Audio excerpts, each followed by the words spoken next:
ex-procurador da Lava Jato foi cassado pelo TSE sem ter cometido nenhum crime. Tá aqui. Deltan Dallagnol, ex-deputado federal pelo Podemos, né, falou publicamente pela primeira vez desde a sua cassação pelo Tribunal Superior Eleitoral. Em um discurso no Salão Verde da Câmara dos Deputados, Dallagnol não economizou críticas contra o petista Luiz Inácio Lula da Silva, o Supremo Tribunal Federal, o STF e o próprio TSE, além de outros políticos que ele apontou como corruptos. Dallagnol afirmou que sua inelegibilidade foi uma invenção e acusou o atual presidente e Aécio Neves, Eduardo Cunha e Beto Richa de comemorarem a sua cassação.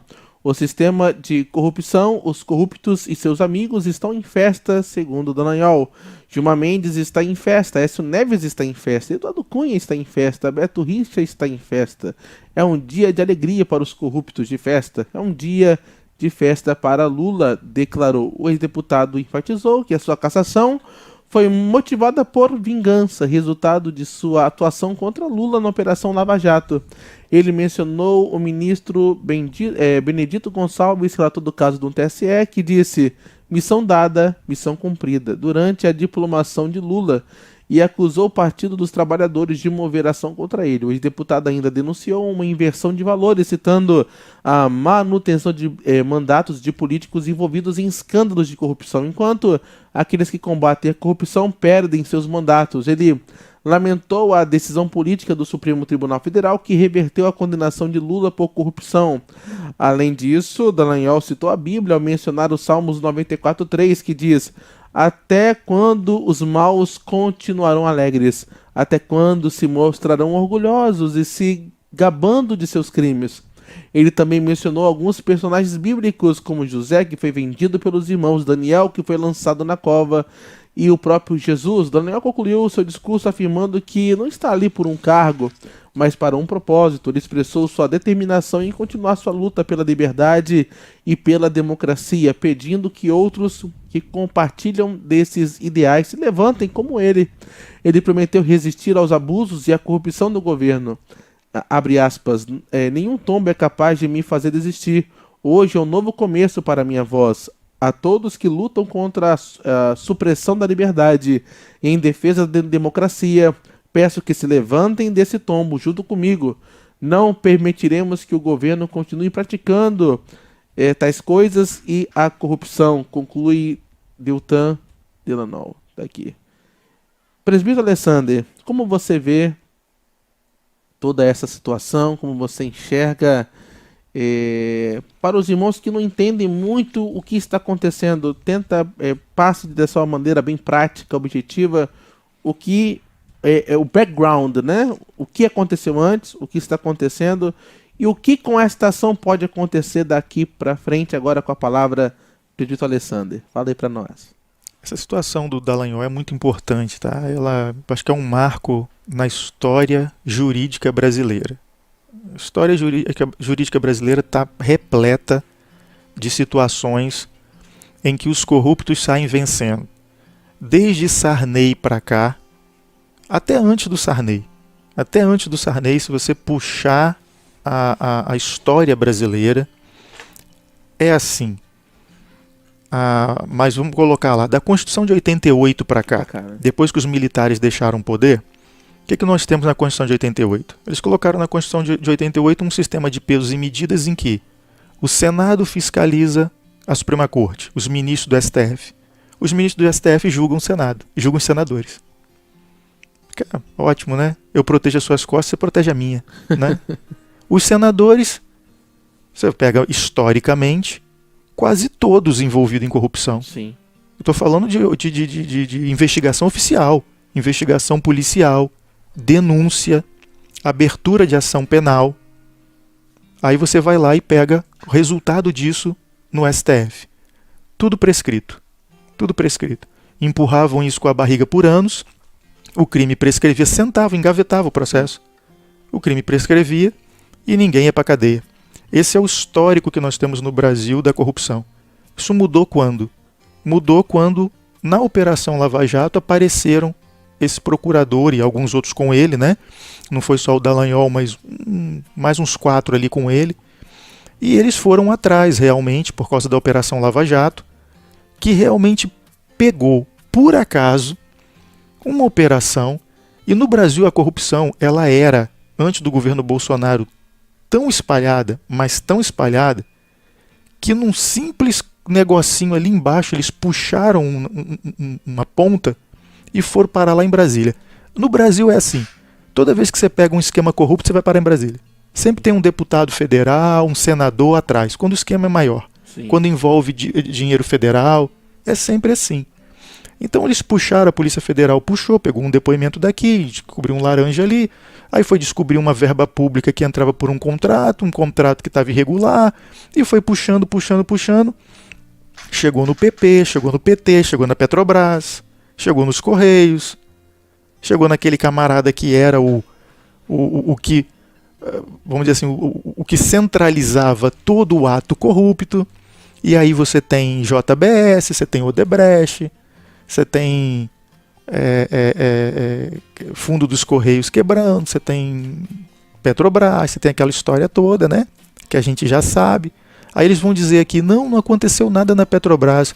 Vai lá nos Estados Unidos e vê o acordo que eles fizeram. Teve um presidente de um país aqui que se matou. Porque não tinha mais, tá ali, descobriram tudo. Os americanos descobriram, mandaram prova para cá. Era um assunto que envolvia a Petrobras, eu não estou lembrando agora o país. Não sei se foi Equador, não estou lembrando. O cara estava envolvido, não tinha jeito. Tá lá, tá lá, qualquer um que vai pesquisar vai descobrir. Dá uma gugada. O presidente de um país, quando isso tudo veio à tona, não lembro se ele já era ex-presidente, não lembro. Ele se matou para não ser preso, para não ter aquela desgraça final na vida, você está entendendo? Sim. Então, por isso. Ou seja, aí agora, o que a gente tem? Ainda no final do governo Bolsonaro, nós temos uma mídia aqui que começou a criar uma narrativa de que essa perseguição que o judiciário faz, política, que tem feito aqui no Brasil, que isso é normal, que eles estão certos. A justiça está errada, a justiça real, estou falando, né? O certo e o errado, né? Não existem. Não. Tudo que eles estão fazendo está certo. Tudo que Alexandre de Moraes faz está certo. Tudo que Benedito Gonçalves está fazendo está certo. Benedito Gonçalves tomou uma série de decisões completamente parciais em relação ao partido do Bolsonaro, em relação ao próprio candidato Bolsonaro nas eleições. Isso está tudo. Quem quiser pesquisar vai achar. O próprio partido do Bolsonaro entrou com uma ação prevista em lei, não acusando de nada, só falando, detectamos uma irregularidade nas urnas. Quem não lembra disso? O partido foi punido por usar uma ação prevista em lei. Ele foi punido com multa e ameaça de prisão. O líder do partido, aquele profissional lá, o técnico que fez aquele levantamento das urnas, isso aqui para mim é importante, sabe? E tudo isso foi usado para calar esses opositores conservadores. Todo mundo que é conservador, que defende ideais de família, liberdade de expressão, liberdade religiosa aqui no Brasil, estão sendo perseguidos. A única voz na mídia que existia para defender isso era a Jovem Pan, Sim. que mandou o pessoal embora depois que o Bolsonaro não venceu a eleição. Exatamente. Eles falaram em editorial que tiveram que mandar um monte de cara embora, um monte de sujeito foi lá para os Estados Unidos porque não podia falar mais. E a própria Jovem Pan falou, não queremos mais, porque com certeza foram ameaçados. Com certeza foram ameaçados. De multa que vai quebrar a empresa. Foram ameaçados. Olha as multas que o Alexandre de Moraes estava distribuindo. A multa que quebrou o deputado Daniel Silveira, quebrou financeiramente ele. Sim. O sujeito não tem... Agora, pega um traficante de droga, não, a multa tem que ser R$5.000, tem que ser R$4.000 e botar ele em liberdade. Por quê? Não, porque ele não tem renda comprovada. Às vezes o cara é o terceiro no comando, entendeu? Meu Deus. É esse tipo de justiça que a gente está vendo no Brasil voltando, porque é real. Sempre existiu corrupção grosseira no Brasil, mas grosseira, de cima até embaixo, chegando no comércio pequeno, entendeu? Aqui embaixo, mas grosseira, sempre existiu. Com a Lava Jato, resolveu-se, é como se tivesse chegado num limite, e aí aquilo transbordou, não dá. Mas foi por causa da coragem desses procuradores, e dentre eles o Dallagnol, e também do juiz Sérgio Moro.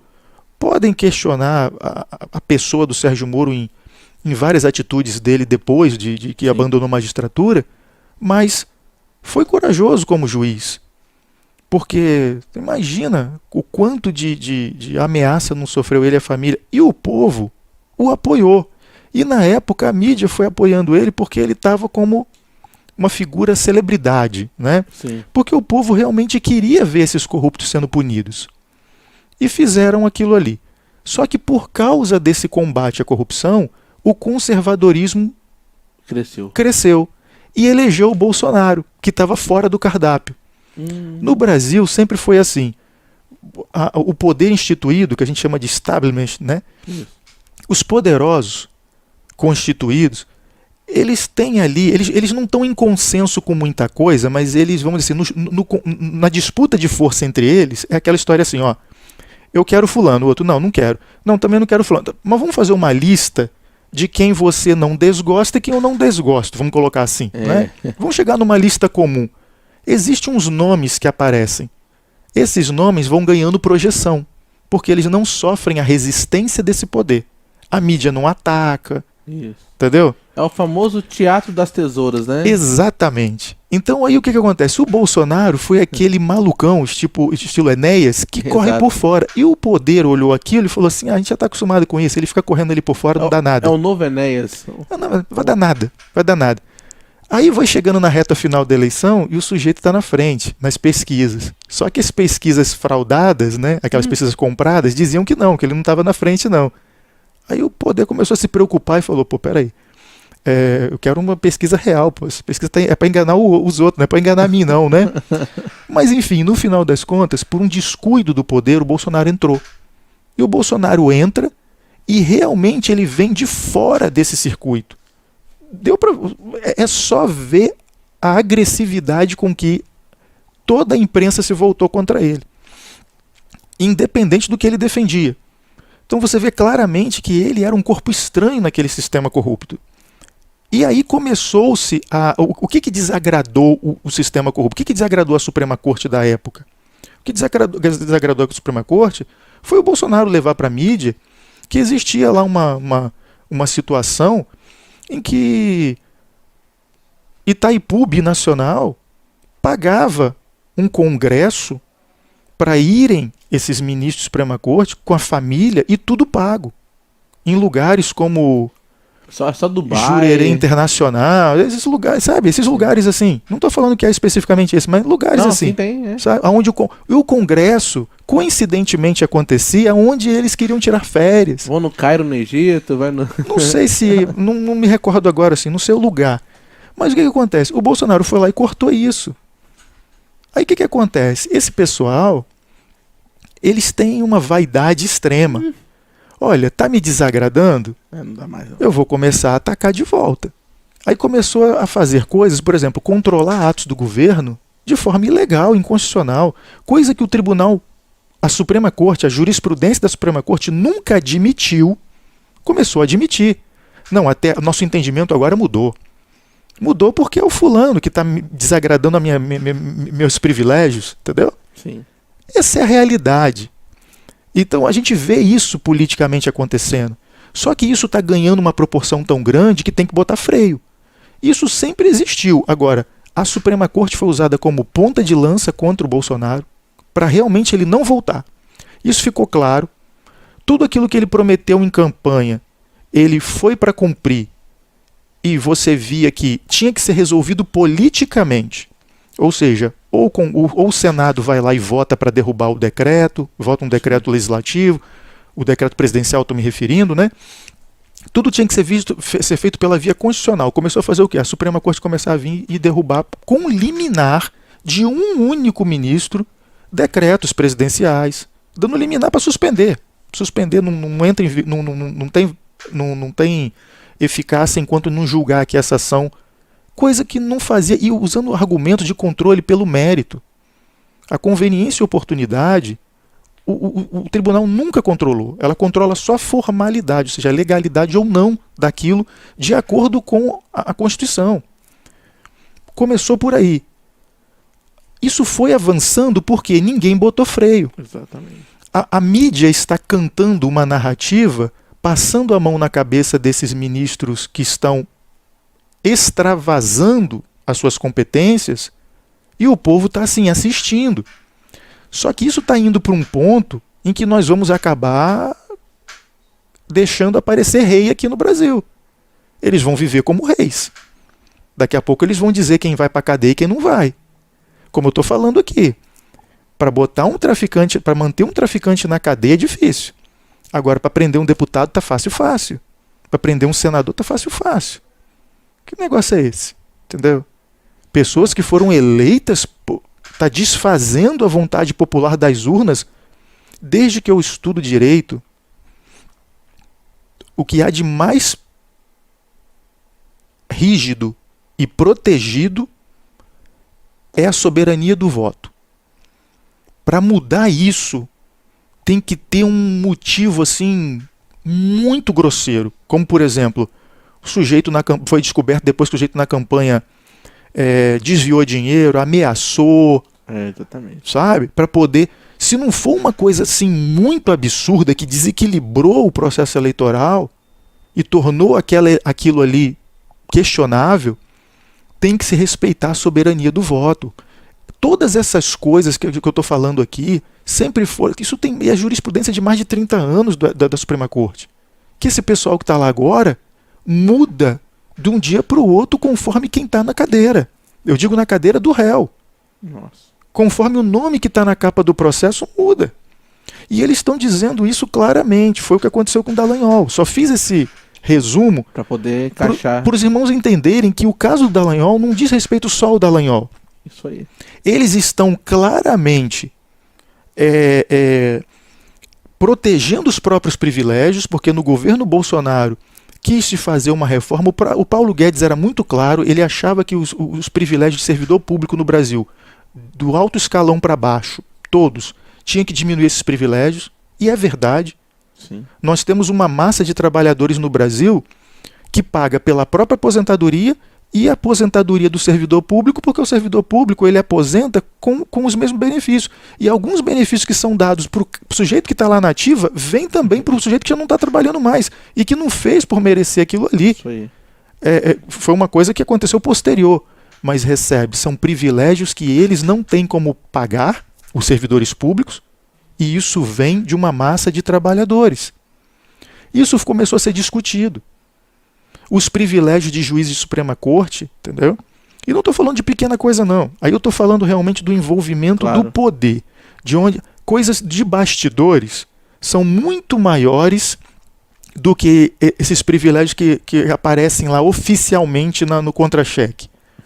Essas benesses da posição que eles têm e que não podem vir para a luz, é isso que eles começaram a ficar com medo, que um segundo governo Bolsonaro pudesse asfixiar ainda mais.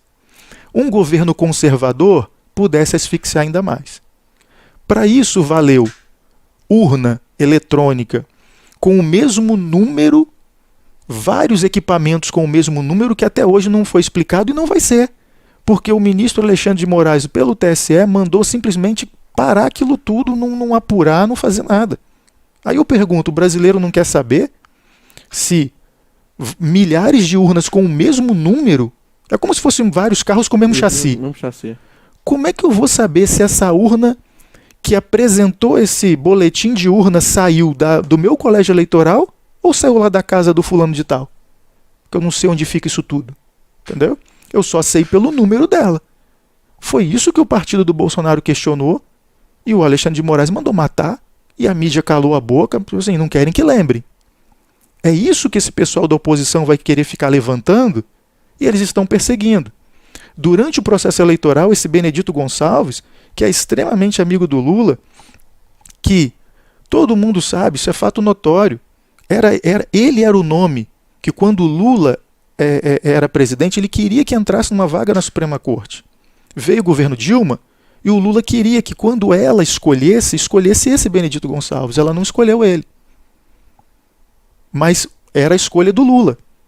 Quando o Lula entrou para participar da campanha, olha a esperança que tem esse juiz de corte superior. Será que agora eu vou aparecer lá na Suprema Corte? Isso tudo está na cara. Isso tudo está flagrante. Aí agora vamos analisar objetivamente o fundamento que foi usado para tirar o Dallagnol, para caçar o Dallagnol. Dallagnol foi eleito, se não me engano, com 344 mil votos. Isso. Mais votado do Estado. Olha o fundamento que foi usado. O Dallagnol ele foi caçado com base na lei da ficha limpa. Ou seja, ele é ficha suja. Mas ele é ficha suja? Não, não é. Como é que eu vou caçar o sujeito pela ficha limpa se ele não tem ficha suja? Foi mais ou menos assim a justificativa. O Dallagnol era procurador. Começaram a abrir processos administrativos punitivos contra ele, que são os processos previstos na legislação administrativa para punir servidor público. O Dallagnol foi pedir demissão. Deixou de ser servidor público. Obviamente, a administração pública não tem mais competência para aplicar uma punição administrativa porque ele já não é mais servidor público. Necessariamente esse processo ele não pode mais correr, ele finda. Ah, mas então não tem punição porque ele fez? Se tiver previsto criminalmente, ajuiza uma ação criminal. E na ação criminal, a condenação, em segunda instância, por órgão colegiado, vai gerar uma ficha suja para ele. Faz assim, sem problema. Só que não dava tempo de fazer tudo isso para ele ficar ficha suja até a diplomação. Aí o que aconteceu? Criaram uma tese aí fictícia de que a razão pela qual ele pediu demissão foi uma razão fraudulenta. Você imagina? Pensa comigo. Não interessa qual é a razão. Eu posso forçar uma pessoa a trabalhar? Claro que não. Qual o nome de forçar uma pessoa a trabalhar? Escravidão. O que você acha que está acima aqui? Uma punição administrativa por uma falta administrativa ou a dignidade da pessoa humana? Meu Deus. É isso que eles jogaram no lixo para poder fundamentar que o Dallagnol não podia ter pedido demissão e teria que ter recebido a punição administrativa. Uma das consequências daquela punição administrativa seria a inelegibilidade e aí ele não poderia ter participado. Ora, isso nunca... Você está entendendo? A irracionalidade é falta de lógica. Aí eu falo para você acha que unanimidade, todo o colegiado acompanhou esse voto do ministro Benedito Gonçalves. Aí eu falo para você acha que esses homens ali não interpretam lei melhor que nós? Não estão acostumados? Não têm mais preparo? Aí quer dizer, para forçar a barra, vamos dizer assim, para dar essa cara a tapa de passar vergonha, para não ter medo de passar essa vergonha na frente de todo mundo está vendo que isso é injusto. Todo mundo está vendo que isso é perseguição. Todo mundo está vendo que isso é ilegal. Sem dúvida. Bancaram isso. Entendeu? Bancaram isso. Isso é o quê? Isso é exatamente a perseguição ao sujeito que botou na cadeia o cara que hoje é presidente. Então, isso vai acontecer com o Sérgio Moro também, por quê? Porque o Sérgio Moro está na mesma situação. Exato, eu pensei nisso, Ele também recebeu um processo administrativo lá pelo CNJ e pela Corregedoria e pediu demissão e se candidatou. E venceu as eleições. Qual é o problema do poder com esses dois aí? É que enquanto eles têm um mandato, tem que pedir licença para a casa, para a Câmara, para poder processá-los. Só que, diante de um argumento tão absurdo desse, a Câmara não vai permitir. O Senado não vai permitir, acho que o Moro é senador, né? Isso. Não vai permitir no caso do Moro. O que eles fazem? Na marra. Vamos forçar a barra aqui, vamos torcer e vamos mandar na canetada, na decisão judicial. Ou seja, não tem mais limite. Não tem mais limite para o que estão fazendo. E o povo cristão, o povo brasileiro, tem que ficar de olho nisso, porque aceitar isso passivamente vai fazer com que nós aceitemos reis sobre nós. Eu até citei o pastor Felipe aqui em off, eu falei, lembra lá do que Samuel falou, né? Eles querem rei? Tá bom, Samuel, adverte-os solenemente sobre os direitos que tem um rei. Isso aí. Então, assim, é bom o brasileiro saber que deixar alguém reinar sobre nós, Deus nos livrou de reis. Temos que lembrar que lá no início da igreja existia um império romano. Deus não livrou os irmãos do primeiro século da igreja do Império Romano, não. Mas nos livrou. Hoje nós não temos mais, nós estamos sob o domínio de algum rei, algum imperador. É verdade. A nós, Deus nos concedeu isso. Ou seja, Ele nos concedeu o que nós chamamos de Estado de Direito. O nosso rei não é uma pessoa que faz o que quer. O nosso rei é o conjunto de leis votado por pessoas que nós elegemos, como o Dallagnol, que eles acabaram de sacrificar para que não vote mais as leis que a maioria quer, para imporem, um grupo ali impor sua vontade. Se o cidadão brasileiro não ficar atento a isso, ele vai ser subjugado por um grupo de 10, 12 pessoas, na esfera toda nacional. Por isso, sim, o Dallagnol fala ali, pessoas que estão se sentindo injustiçadas, que como eu acham que isso está tudo errado, que se levantem junto comigo, porque ele precisa de apoio.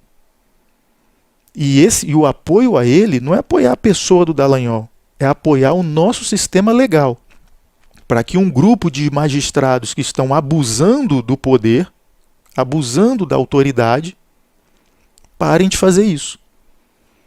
O povo deveria, sim, se manifestar e ir para a rua, entendeu? Dar um basta nisso aí. Porque não está parando. O que estão fazendo, estão passando por cima das prerrogativas, por exemplo, dos parlamentares de inviolabilidade de palavra, voto. A manifestação política deles está sendo o tempo inteiro tolhida, com uma série de subterfúgios que a Constituição não autoriza. A perseguição ao Bolsonaro aí vai correr solta.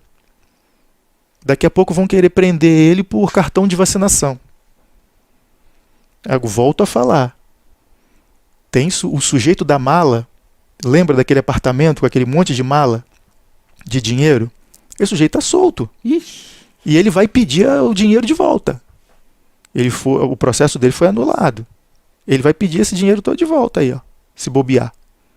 Ele vai pedir de volta. É político, não perdeu direitos políticos de nada, não perdeu o mandato dele. A coisa é esse tipo de injustiça que é como se nós fizéssemos assim, nós estávamos indo para uma situação absurda, demos um passo demos alguns passos resistindo a isso, e agora o negócio está querendo atropelar, entendeu? Está querendo realmente... E o Dallagnol, eu falei aqui que é uma situação histórica ali no Brasil, porque não tem precedente isso, está se criando e está se tornando um divisor de águas da injustiça política aqui no Brasil, da injustiça, da atuação da corrupção, principalmente a corrupção vinda do judiciário. Porque no passado, os magistrados do judiciário, eu não estou falando aqui primeira e segunda instância, porque primeira e segunda instância estão fazendo o seu trabalho. O Dallagnol foi isso que entraram contra ele ali, na primeira e segunda instância do Tribunal Eleitoral, foi indeferido. Não permitiram a cassação dele. Isso foi mudar no TSE, onde está o grupo. Meu Deus. Entendeu? Presidente, o negócio tá...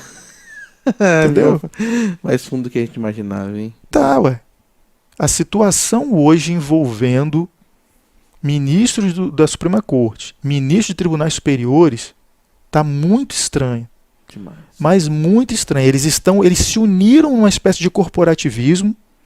Parece que eles provaram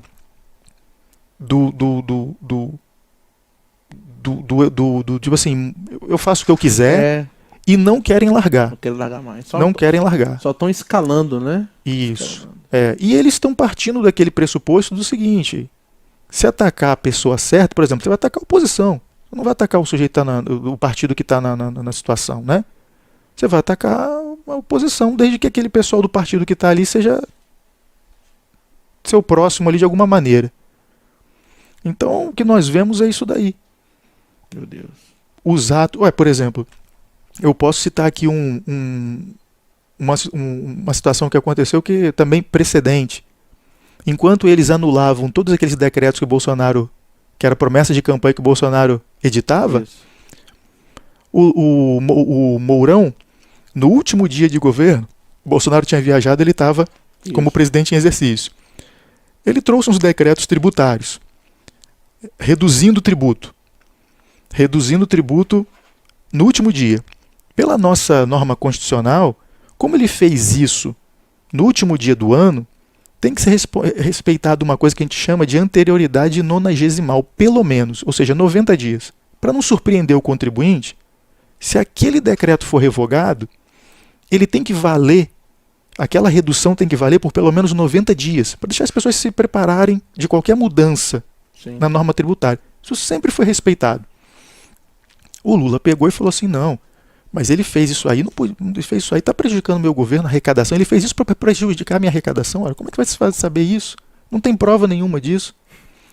Ele fez como um ato ali, ele tem a justificativa dele ali para aquele ato, poderia ter feito.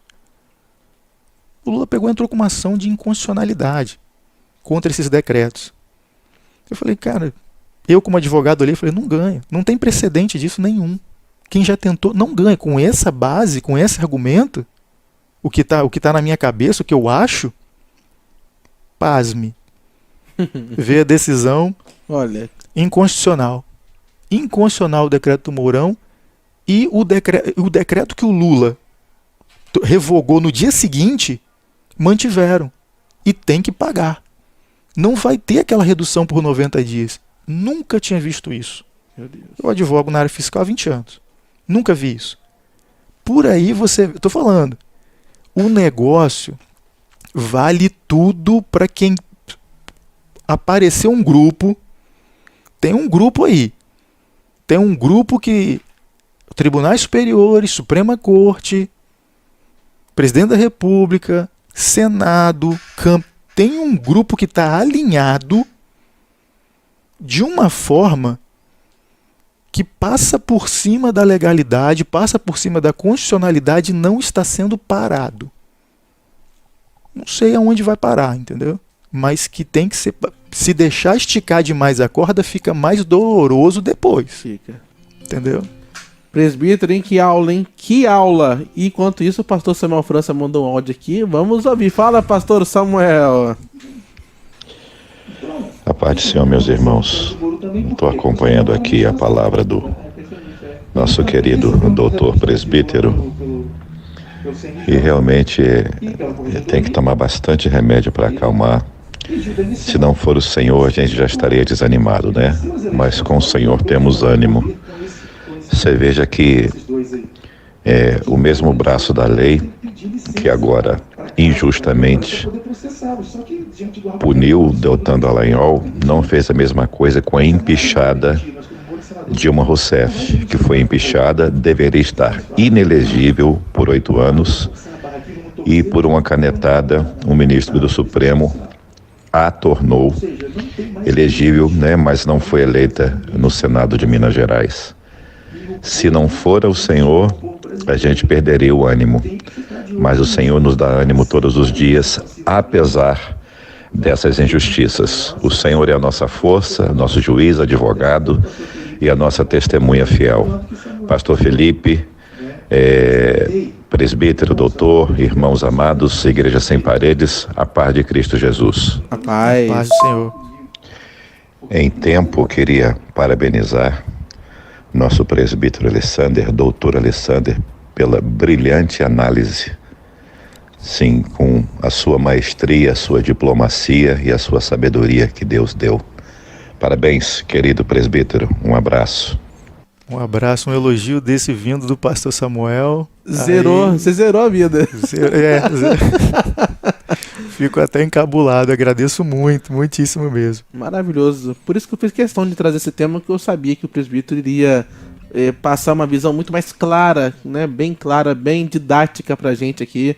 Que é todo um contexto que você conseguiu, Isso. né? Senão a mídia fica querendo mostrar que parece uma coisa pontual da vida do Dallagnol. É isso aí. Ele está sofrendo uma injustiça absurda. E eu acredito que ele, nesse momento, ele vai se sentir sozinho. Exatamente. E qualquer um de nós poderia estar naquele ponto ali. Vamos orar por ele, né, presbítero? Fazer uma oração. Sim, sim, Nossa. porque vai ser difícil, entendeu? Vai ser difícil para ele, ele vai passar momentos aí difíceis e tudo que ele fez foi lutar para que isso mudasse. A gente tem que lembrar que grande parte desse dinheiro que foi roubado dos cofres públicos, ele e a equipe da Lava Jato trouxeram para o Brasil. Não sei se os irmãos vão lembrar, os americanos prenderam um dinheiro grosso de corrupção da Petrobras lá fora. Eles foram lá fora, os americanos não iam devolver. Porque lá eles são assim, pegou com corrupção, eles tomam mesmo. É verdade. Eles tomam porque o negócio deles é imprimir revés no corrupto. Mas eles foram lá fora e falaram assim, olha, isso aqui, para o cofre público brasileiro, isso faz diferença, nós temos um monte, esse dinheiro é muito alto, a gente tem um monte de programas lá, projetos, vocês sabem o que a gente precisa. Eles convenceram o pessoal do Departamento de Justiça norte-americano a devolver esse dinheiro, eles devolveram. Eles falaram, ó, aí teve até aquela controvérsia, eles queriam que abrisse um fundo, que fosse, que tivesse uma equipe ali interdisciplinar, uma sociedade civil que pudesse administrar. Aí o pessoal da justiça não gostou, não vem para o processo e tal, isso vai para a União. Mas de qualquer maneira eles trouxeram isso para os cofres públicos, trabalharam, lutaram muito e com muita dificuldade, e agora ele está sofrendo essa investida. É realmente muito triste, muito injusto ver o que está acontecendo com ele, tá? Com o Moro também. Vai acontecer. Então, assim, independente do que pensem, eu, por exemplo, achei que o Moro teve umas atitudes reprováveis. Sim. Como pessoa e tal, depois, relacionamento com o Bolsonaro, não importa, isso é outra coisa. Nesse ponto específico da atuação dele como magistrado, que ele fez, e o que pode acontecer com ele agora também, a gente tem que pensar o seguinte, eles estão lá agora, mais pra frente pode ser qualquer um de nós. Aí os irmãos podem falar, mas eu não me ligo pra política, não milito, não participo, né? Pode não ser especificamente isso, mas pode ser um filho, pode ser um parente, pode ser alguém que vai ser perseguido injustamente se deixar essa situação correr solta, sabe? Sim. Nós temos uma posição de estarmos orando, confiando em Deus para tudo em nossas vidas, mas também nós temos que entender o que Deus nos deu e defender. É verdade. Defendemos nossa vida, defendemos também a paz aonde estamos, defendemos também nosso Estado de Direito, e que é um Estado democrático de direito. O povo brasileiro tem que defender a democracia e o império da lei, porque é a única coisa que nós temos quando é violado. Se não fizermos isso, começa-se uns abusos. Daqui a pouco os parlamentares não vão poder fazer muita coisa e vamos estar numa situação em que nós vamos ter simplesmente a força atuando e nos repelindo. Como, por exemplo, nós temos aí pessoas que, por qualquer manifestação contra, por exemplo, a vacina, vou dar um exemplo muito claro aqui. Existiu dentro do governo e até partindo do Ministério Público dos estaduais uma pressão do pessoal de esquerda para forçar os pais a vacinar o negócio da Covid, sendo que a vacina não tinha um laudo de confiança. De que fosse segura. E a nossa legislação, ela diz que na área ambiental, na área de saúde, é o princípio da segurança, da proteção. Se não tem um laudo dizendo que é seguro, pela dúvida, não pode acontecer. Eu estou falando aqui, por exemplo, você pega uma Anvisa, por exemplo. Eu quero trazer um medicamento, uma substância, eu não tenho um laudo para provar a segurança para aquele uso. Eles não deixam entrar no país. Só pelo princípio dessa segurança, né, que tem que ter ali para o consumidor. Veja o que aconteceu com a situação dessa vacina. Quiseram forçar os pais a vacinar crianças e, se não, punição para pai, multa, ameaça com perda de guarda, isso chegou a ser levado para o judiciário. Aí você imagina, e aí isso tudo para. Aí eu acho interessante que o pessoal lá do Suprema Corte não tem competência, ele vai sair puxando aquilo e dá decisão para o Brasil inteiro. Presbítero, o negócio tá aí a gente pensa assim, não vai atingir minha vida porque isso aí foi uma situação de corrupção, uma situação política. Não, tudo que envolve a legalidade pode sim atingir nossas vidas. Inclusive a liberdade de expressão, a liberdade de culto, de expressão e de crença. Sim. Mais Totalmente. cedo ou mais tarde vai chegar. Então a questão que a gente tem que pensar é: eu luto agora, estou falando dentro da lei, né? Sim. No sentido de faço a minha minha oposição agora politicamente a isso, pelas vias legais, né? Pacífica, de forma... Uso agora, enquanto ainda está no início, ou vou deixar encalacrar, permear todo um sistema de opressão para depois eu começar a fazer isso de um ponto em que vai ser doloroso para qualquer um que levantar a mão ali, que começar... É isso que se coloca diante de nós, entendeu? A política sempre é assim, a liberdade sempre é assim. É melhor lutar no início do que lutar no final. No final, o sofrimento é sempre muito maior, porque o despotismo, a tirania, ela entrou no Estado, a perseguição é violenta.